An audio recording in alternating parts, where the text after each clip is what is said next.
오늘 하나님께서 우리에게 허락하신 말씀은 여호수아 6장과 7장에 있는 말씀입니다. 먼저 여호수아 6장 25절 말씀, 우리 함께 합독하여서 주의 말씀 읽겠습니다. 6장 25절입니다. 여호수아가 기생 라합과 그의 아버지의 가족과 그에게 속한 모든 것을 살렸으므로 그가 오늘까지 이스라엘 중에 거주하였으니, 이는 여호수아가 여리고를 정탐하려고 보낸 사자들을 숨겼음이었더라. 아멘. 그 다음 여호수아 7장 우리 1절과 25절의 말씀 또 함께 합독하여서 주의 말씀 읽겠습니다. 이스라엘 자손들이 온전히 바친 물건으로 말미암아 범죄하였으니, 이는 유다 지파 세라의 증손 삽디의 손자 갈미의 아들 아간이 온전히 바친 물건을 가졌음이라. 여호와께서 이스라엘 자손들에게 진노하시니라. 25절입니다. 여호수아가 이르되 내가 어찌하여 우리를 괴롭게 하였느냐, 여호와께서 오늘 너를 괴롭게 하시리라 하니, 온 이스라엘이 그를 돌로 치고 물건들로 돌로 치고 불사르고. 아멘. 우리 한 번 더 기도하고 주님의 말씀 듣겠습니다. 전능하신 아버지 하나님, 오늘 영화로우신 주님의 이름을 찬양합니다. 오직 주님만이 우리의 삶에 영광 받으실 만한 분이요, 이 땅에 영광을 독차지할 만한 위대한 신분임을 고백하며, 오늘 우리가 이 주님의 말씀 앞에 머리를 숙이오니 주께서 찾아와 주시고 우리의 마음을 두들겨 주시옵소서. 전하는 자 오직 주의 은혜로, 주의 능력으로 전하는 시간 되게 하여 주시옵소서. 예수님의 이름으로 기도하옵나이다. 아멘. 제가 좋아하는 소설가 몇 번 소개해드렸죠. 우리 레오 톨스토이라는 러시아의 유명한 작가가 있습니다. 그분이 쓴 단편 소설 중에 불을 놓아두면 끄지 못한다, 좀 제목이 어려운데 그런 재밌는 소설이 있습니다. 이분이 굉장히 신앙이 독실한 분이었기 때문에 모든 소설에 하나님의 사랑과 평화, 그리고 화해, 이런 내용들이 많이 담겨 있는데, 이 소설도 그런 내용을 담고 있는 소설입니다. 제가 잠깐 좀 설명을 하면서 말씀을 시작하고자 합니다. 이반과 가브릴로라는 두 가정이 담장 하나를 사이에 두고 3대째 아주 친하게 지내는 이웃으로 살고 있었습니다. 그런데 하루는 이반에 살고 있던 암탉이 그만 아침에 가브릴론의 집 담장을 넘어서 그 집으로 넘어간 겁니다. 넘어간 건 좋은데 그 닭이 거기서 알을 낳았어요. 이반의 아들이 가브릴로의 집으로 가서 그 아주머니에게 부탁을 합니다. 아줌마, 저희 집 암탉이 알을 낳았으니까 그 알 좀 주세요. 근데 이 가브릴로 아내의 마음속에 욕심이 생긴 겁니다.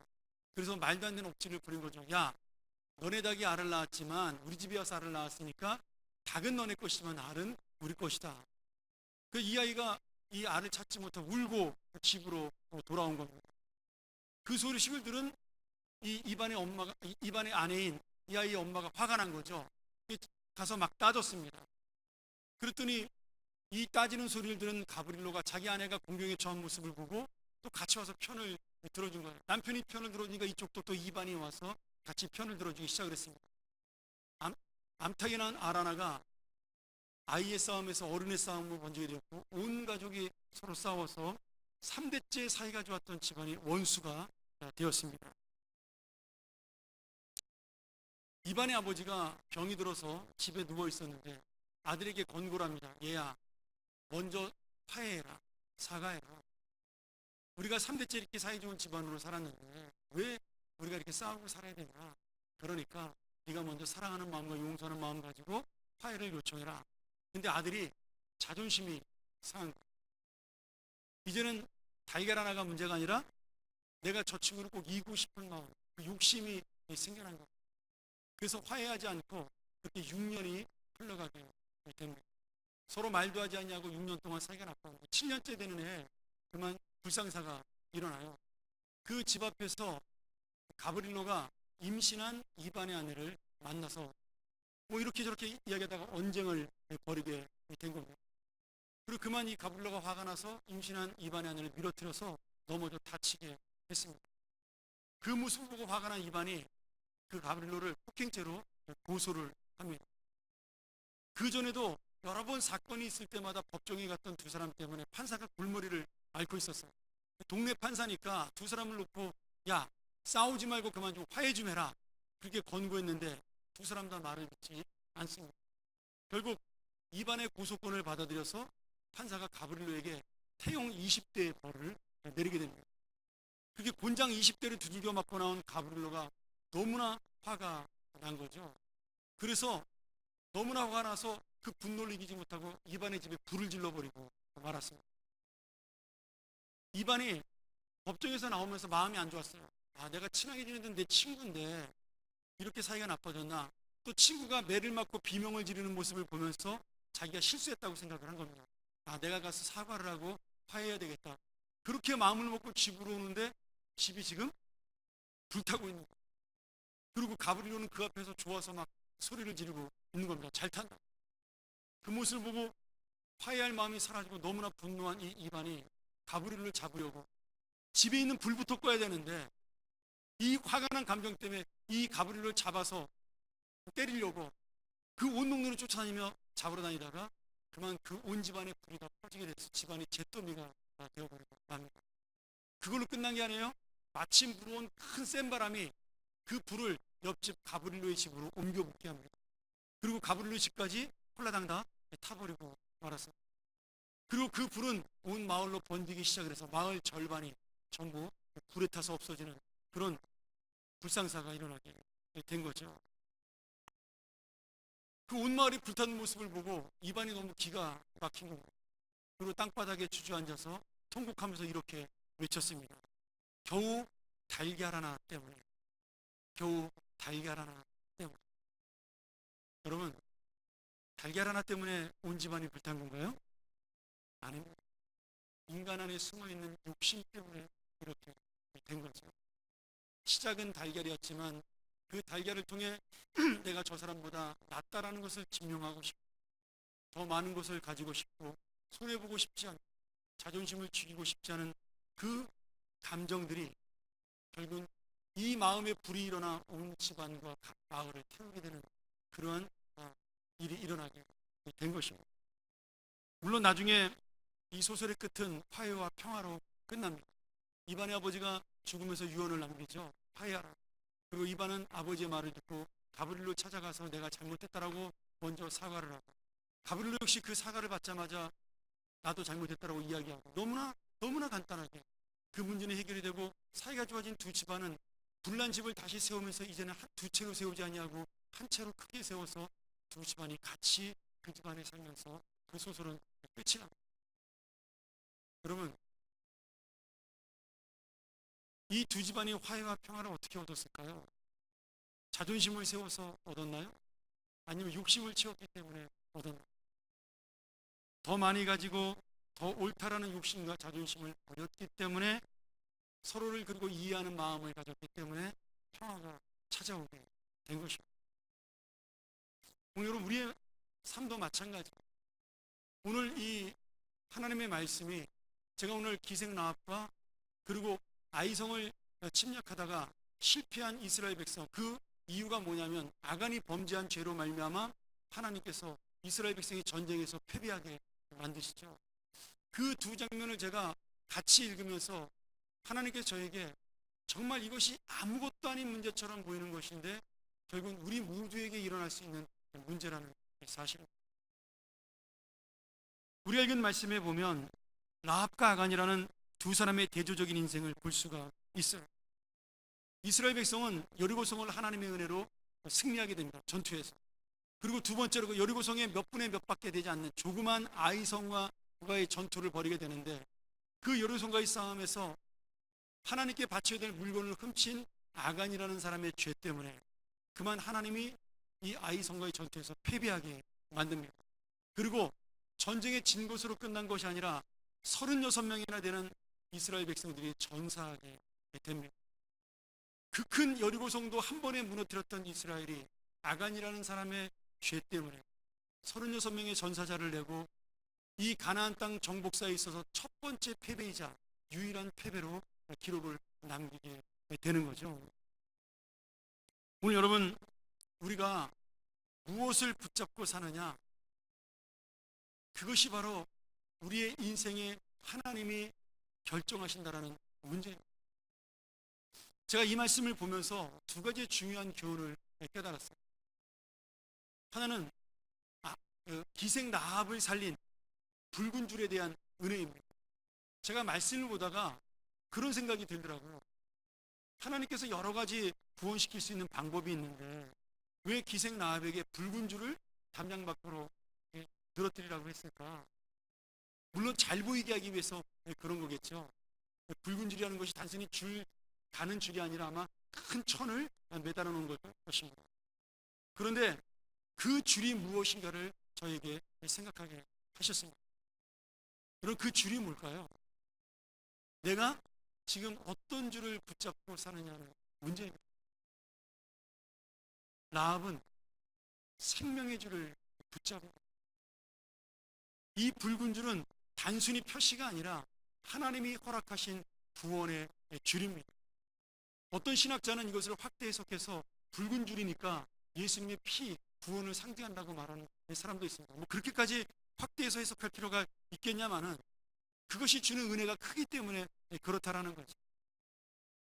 여러분, 내가 어떤 줄을 붙잡고 살까요? 나는 지금 생명줄을 붙잡고 사나요? 아니면 사망의 줄을 붙잡고 사나요?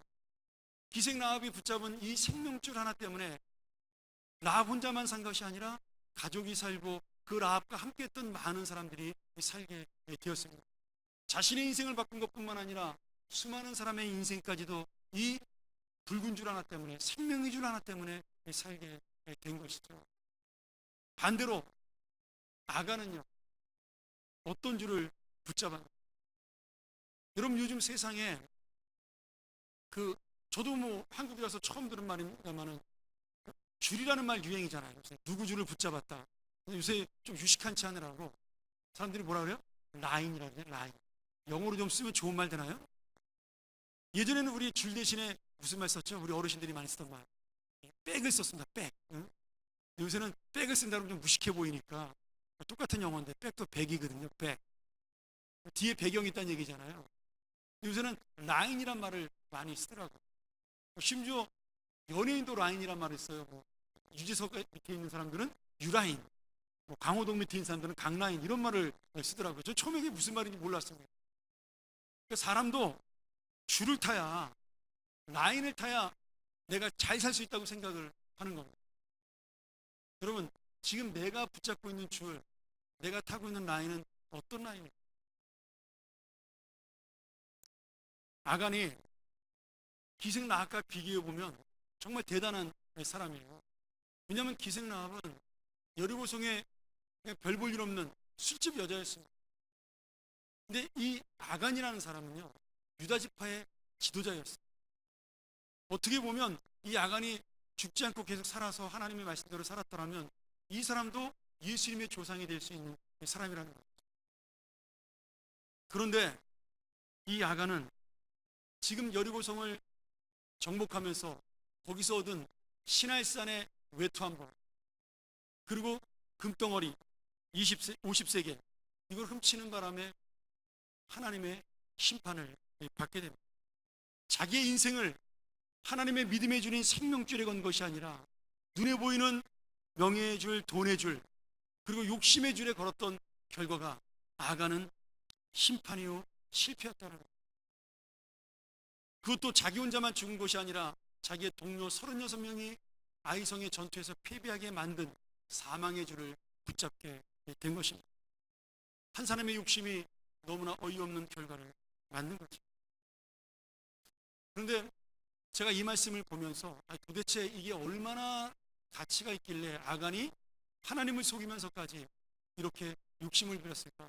제가 찾아봤더니요, 이게 굉장히 비싼 거더라고요. 시날산의 외투 한 벌은요, 지금으로 따지면 몇 억짜리 옷이에요. 실제로 몇 억짜리 옷이 지금도 있지 않습니까? 또 금덩어리 50세겔은요, 지금 돈으로 따지면 수십억이 됩니다. 최하로 잡아도 이 아간이 훔친 재물이 20억 정도 된다고 그렇게 평가를 하더라고요. 한 20억 정도 되면 인생을 걸만하지 않나요? 20억. 뭐 아껴 쓰면 평생을 아껴 쓰지 않아도 넉넉하게 살아도 평생을 쓸 수 있는 돈이니까. 근데 하나님이 이 붉은 줄에 대한 우리에게 의미를 주신 것, 어떤 줄을 잡고 살 것이냐에 대한 의미를 주신 것도 은혜를 받았지만, 제가 이 말씀을 보면서 또 하나, 왜 하필이면 금덩어리고 외투냐 하는 거죠. 여러분, 이 금덩어리라는 것, 외투라는 것이 가장 눈에 잘 띄는 화려한 것입니다. 금은 빛나는 것이고 외투는 화려한 것이니까. 예전에 제가 그 백화점에 가서 옷을 구입할 때 그 직원이 하는 말을 들었어요. 잘 어울리는 옷이 뭐가 있겠냐고 저렇게 물어봤어요, 저한테.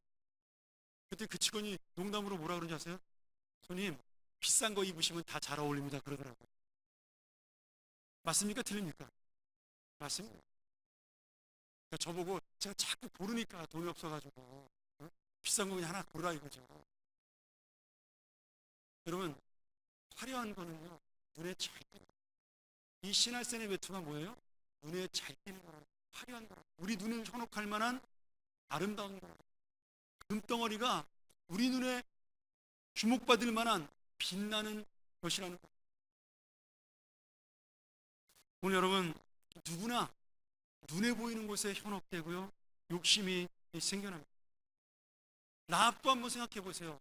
입장을 바꿔놓고 생각하면 그 정탐꾼을 신고하면 당장 부귀영화를 얻습니다. 그렇지 않나요? 숨겨주지 않고 정탐꾼을 신고하면 눈에 보이는 부귀영화를 얻을 수가 있어요. 근데 라합은 눈에 보이는 부귀영화보다 정탐꾼을 숨겨줌으로 얻는 미래의 생명, 미래의 구원, 미래의 소망의 줄을 붙잡은 것. 눈에 보이는 황금줄이 아니라 눈에 보이지 않지만 우리를 영원토록 인도할 생명의 줄을 붙잡은 것이 라합의 믿음이에요. 아간의 입장도 우리가 바꿔놓고 생각하면 이해가 될 수 있는 거죠. 지금까지 40년 동안 광야에서 하나님을 믿고 살았는데 이제 여리고성에 들어와 보니까 더 이상 만나는 내리지 않고요, 이 옷은 다 떨어져서 이제 갈아입을 때가 되었습니다. 그러니 40년 만에 명품 옷 신할산의 외투 한 벌을 입어봤더니 얼마나 삐까번쩍해요. 또 몰래 금덩어리 갖고 들어와 집에 놔두니까 집안이 얼마나 환하고 좋아 보입니다. 그 눈에 보이는 곳에 현혹되지 않을 사람이 얼마나 있겠어요. 이 금덩이만 있으면 평생이 보장되고 내 인생이 안락하고 편안해질 수 있다면 누군들 욕심이 나지 않겠습니까? 우리도 그럴 수 있다는 거예요. 예전에 초등학교 5학년 아이들한테 그 설문조사한 거 있잖아요. 몇 년 전에. 너희가 만약에 20억의 돈을 얻을 수 있다면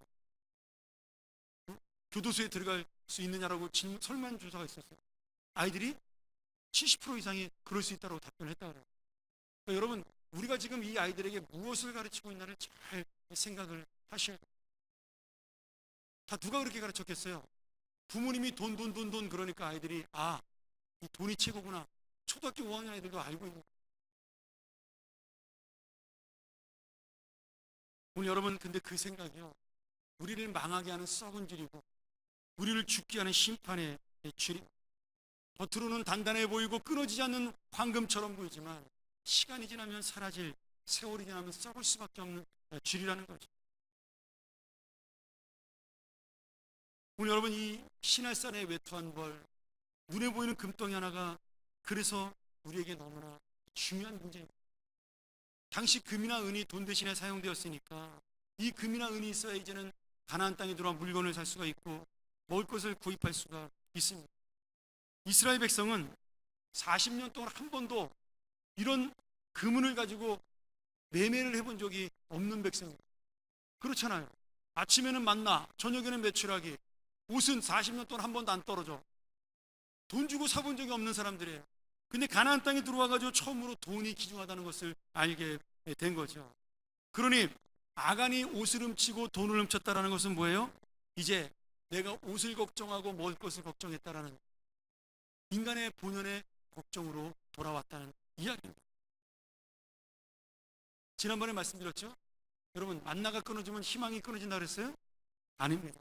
만나가 끊어지면 하나님께서 더 좋은 것을 주신다라는 기대감과 소망으로 사는 것, 그것이 믿음이라고 말씀을 드렸습니다. 그러나 아간은 이제 무엇을 먹고 사나, 무엇을 입고 사나 하는 그 걱정, 세상의 걱정이 그의 믿음을 앞서가 더 이상은 40년 동안 나를 먹여주고 입혀주신 하나님보다 내가 눈에 보이는 물질을 의지하겠다라는 불신앙을 보여주고 있는 겁니다. 이게 하나님 마음을 아프게 한 거예요. 아간의 범죄가 아간의 범죄로 끝나는 것이 아니라 가나안 땅에서 더 이상 하나님을 믿지 못하고 내가 눈에 보이는 물질을 믿고 살겠다라는 불신앙으로 이스라엘 백성들에게 퍼질 수 있다라는 거예요. 그래서 하나님께서 아간을 심판하시고 더 이상 이 불신앙이 퍼지지 않도록. 여러분, 광야의 믿음을 가지고 있다면 어떻겠어요? 만약에 광야에 살았던 믿음을 그대로 가지고 있다면 이 시날산의 외투와 금덩이는요 그냥 무거운 짐덩어리에 불과합니다. 그렇잖아요. 금을 쓸 일이 없잖아요. 광야에서 뭐하러 무거운 거 들고 다니겠어요? 이건 돌덩이에 불과한 거고. 시날산의 외투, 그게 뭐가 필요해요? 옷이 떨어지지 않는 기적 같은 옷이 나를 날마다 입히고 있는 거예요. 근데 광야의 그 하나님의 기적에 대한 믿음을 놓쳤기 때문에 지금 이 시날산의 외투와 금덩어리는 하나님으로 대치되게 된 것입니다. 오늘 주님이 이 아간을 강력하게 심판해서 지금도 우리에게 아골골짝이라는 무서운 지명을 남겨주신 것, 그것이 사망의 골짜기요 죽음의 골짜기로 우리에게 남아있는 것은 바로 너희는 끝까지 나를 믿고 살지 않으면 이 죽음의 골짜기로 가는 인생이 될 수밖에 없다는 것을 보여주는 하나님의 강력한 교훈입니다. 너희를 살리는 것은 먹을 것이 아니요 너희를 입히는 것은 입을 것이 아니요 공중에 나는 새를 입히시고 들의 백합화를 입히시는, 공중에 나는 새를 먹이시고 들의 백합화를 입히시는 나 하나님이 너희를 책임져 준다는 그 믿음을 놓치지 말라는 하나님의 교훈입니다. 사랑하는 여러분, 이스라엘 백성은 결국 이 믿음을 놓치게 됩니다. 그들은 여호수아가 유언으로 이 믿음을 지키라고 강력하게 권고하고 세상을 떠나지만 여호수아가 죽은 지 몇십 년 되지 않아 이 믿음을 놓쳐요. 그래서 어떻게 돼요? 더 많은 먹을 것, 더 많은 입을 것을 얻기 위하여 하나님이 주시는 것만으로 부족하니 더 많은 것을 주실 수 있는 우리가 신을 믿자. 그렇게 해서 믿는 것이 바알과 아세라, 몰래.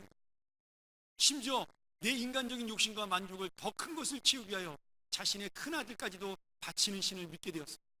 좋은 것을 바칠수록 더 좋은 것으로 주신다라는 이런 정성된 인간의 마음을 가지고 그렇게 믿은 신이 뭐냐면 몰렉이라는 신입니다. 아들을 바쳤어요. 왜? 더 좋은 것을 얻기 위하여. 이게 얼마나 여러분 어리석어요. 세상에 자기의 자녀보다 더 좋은 것, 더 귀중한 것이 어디 있어요? 근데 이게 인간의 욕심이라는 거예요. 그 더 좋은 것이 있다라는 거예요. 내 생각. 그러니 아무리 많이 채워도 채워지지 않는 인간의 욕심을 유혹하는 것, 그래서 우리를 하나님의 길을 떠나게 만드는 것, 그것이 바로 사탄의 작전입니다. 야, 더 많이 적으면, 더 많이 모아, 더 많이 채워, 더 많이 벌어. 주일날 하루 일하지 않으면 얼마나 손해야? 여러분 사업하는 분들 그렇잖아요. 가게 문 한 번 안 열면 얼마나 큰 손해야.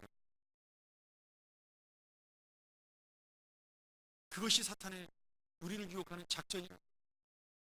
네가 믿을 것은 눈에 보이는 이것밖에 없다라는 거예요.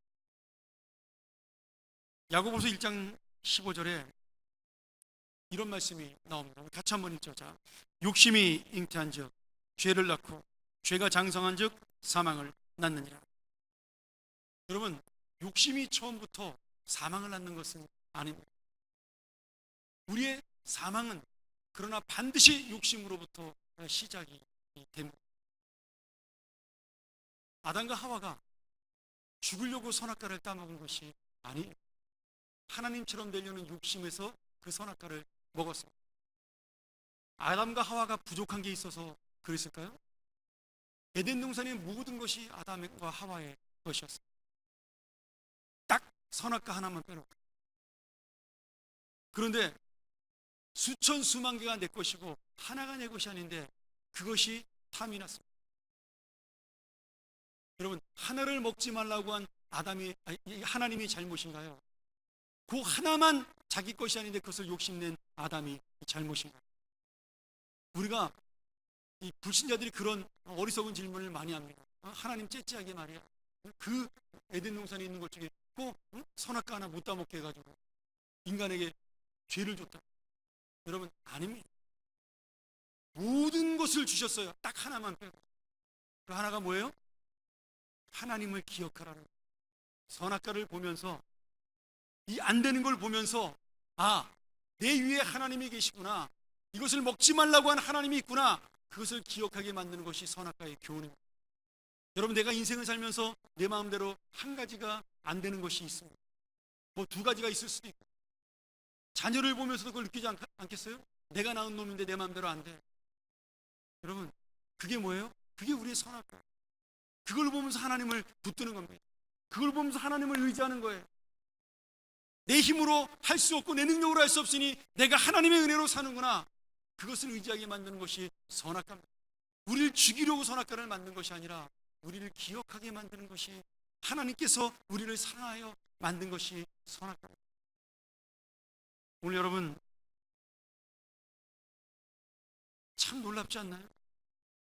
물질 문명과 세상 쾌락과 모든 환락 속에 살았던 기생 라합은 그것이 아무것도 아니고 허무한 것이라는 사실을 깨닫고 생명을 주시는 하나님을 붙들었습니다. 그런데 40년 동안 하나님의 은혜 가운데, 그 생명 가운데 살았던 아간은 진짜 소중한 것을 앞에 두고도 그 소중한 것을 버려두고 물질의 줄, 사망의 줄, 심판의 줄을 붙잡았어요. 우리라고 별반 다르지 않습니다. 우리에게 믿음생활, 신앙생활이라는 것이 너무나 당연해 보이니까 이것이 좋은 것도 모르고 감사도 모르고 그저 살다가 나도 모르게 불신앙으로 가게 되는 겁니다. 아까 우리 장로님 기도하실 때 제가 초심 잃지 않게 달라고 기도했는데, 저의 기도 제목이기도 합니다. 처음에 부임해서 이 자리에 엎드린 날 얼마나 감사함으로 다시 돌아온 것을 기뻐하고 눈물을 흘렸는지 모릅니다. 그 감사와 기쁨이 사라지지 아니하고 내가 어떻게든지 하나님의 교회를 바로 세우고 이 성도들을 사랑해야 되겠다는 그 마음, 그 감사한 마음을 놓치지 않고 살아가게 하는 것, 그것이 역시 저의 기도 제목이고 한 것이죠. 여러분, 사람이 365일 그렇게만 되는 것은 아닙니다. 피곤하고 힘들면 잊어버릴 수도 있고, 내 마음대로 안 되면 짜증날 수도 있고, 어느샌가 감사가 사라지고 기쁨이 사라지는 날이 올 때도 있더라고요.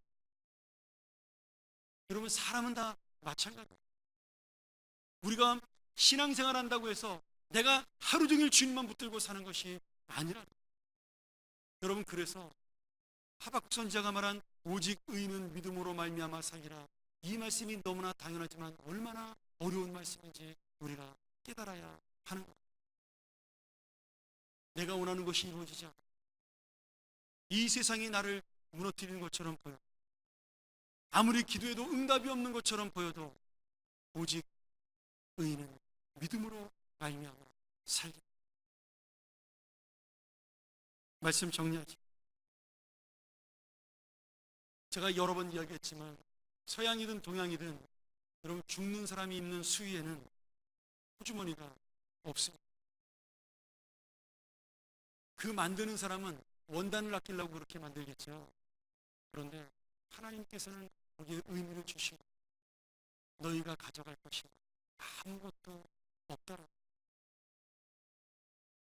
우리나라 사람들은 수의를 입혔다가 벗기지 않잖아요. 그렇죠? 다 묘지에 묻습니다. 화장할 때. 근데요, 서양에서는 아니에요. 이 수의를 벗깁니다. 입간 예배 드린 날 딱 사람들에게 보여주고 유리관에 넣어서, 그리고 장례식 하는 날은 그걸 벗겨서 붕대로 희신을 쌓아내고, 이것은 헌옷가게에 팝니다.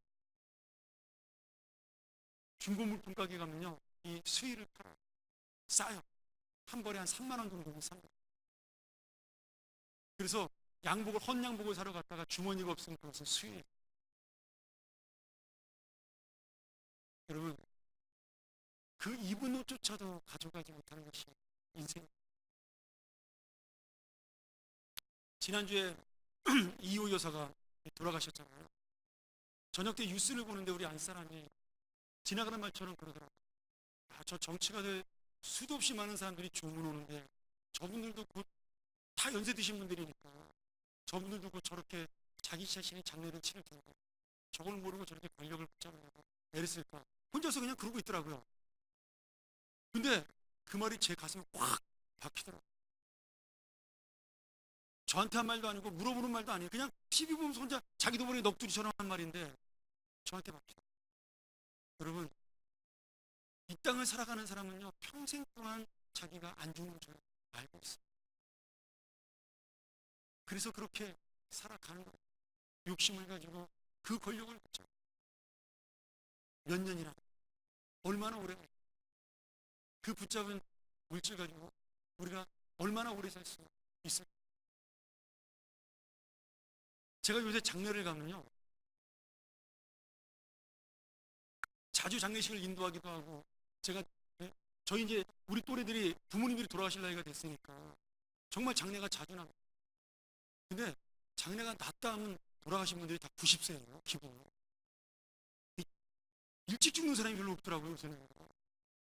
여러분, 그래봤자 100사람 아니라 세계에서 제일 오래 살아봐야 120년이라. 여러분, 정말 화살 같은 인생. 아간이 이렇게 죽을 줄 알았더라고요. 그 시날산에 외투한 걸 그까지 금덩어리 하나가 무엇이 이렇게 소중히 있겠어요? 여러분, 오늘 아간이 죽은 것을 하나님께서 그 죽은 장소를 아골골짜기라고 불렀어요. 무덤이, 사망의 골짜기. 오늘 욕심이 잉태한 즉 죄를 낳고 죄가 장성한 즉 사망을 낳는다 그랬어요. 여러분, 죄가 낳는 것, 죽음은 그냥 죽음이 아니라 사망입니다. 사망은 죽어서 망하는 거예요. 더 이상의 미래가 없는 거예요. 우리의 죽음은요, 사망이야. 우리의 믿음의 죽음은 새로운 인생의 출발이고 시작이에요. 그러나 이 세상의 죽음은 사망, 죽어서 망하는 것이에요. 그것이 욕심의 결과고 죄의 결과는. 사랑하는 여러분, 내가 무엇을 붙잡고 살수, 내가 지금 붙잡고 있는 줄이 어떤 줄? 아무것도 아닌 라합처럼 사는 인생. 이 생명의 줄을 붙잡고 있는 자는 영원한 영광의 생명으로 가는 것이에요. 아간처럼 위대한 가문에서 태어나고 영광스럽게 산 리더라 할지라도 사망의 줄, 권력의 줄, 명예의 줄을 붙잡고 물질의 줄을 붙잡은 사람은 결국 사망에 이르는 그 파멸에 이르러 간다는 거예요. 사랑하는 여러분, 나의 자손들이 내 인생에 무엇을 붙잡고 무엇을 붙잡으라고 난데, 오늘 이제 더 이상 하나님 외에는 생명줄이 없다는 사실, 죽음 앞에 서는 날 한 푼도 가져갈 수 없는 종이 쪽지에 불과한 것을 가지고 목숨 거는 인생이 아니라 이제 믿음밖에는 살 길이 없다는 사실을 깨닫고 다시 한번 라합처럼 이 믿음의 줄을 붙잡아 여러분의 인생뿐 아니라 여러분의 가족과 여러분의 남아있는 계획과 그리고 모든 수많은 사람들에게 이 하나님을 보여주는, 이 생명을 살리는 놀라운 삶이 되시기를 주의 이름으로 간절히 축원합니다. 우리 같이 한번 이 시간 이 말씀 의지하고 통성으로 기도하겠습니다. 여러분, 제가 좋아하는 찬양 중에 오직 믿음으로라는 찬양이 있습니다. 세상이 흔들리고 사람들은 변해도 나는 주님을 섬기고, 믿음 흔들리고 사람들은 주를 떠나도 나는 주를 섬기고, 주님의 사랑은 영원히 변하지 않네. 나는 주님을 신뢰. 주님의 나라는 영원히 쇠하지 않으리. 나는 주를 신뢰.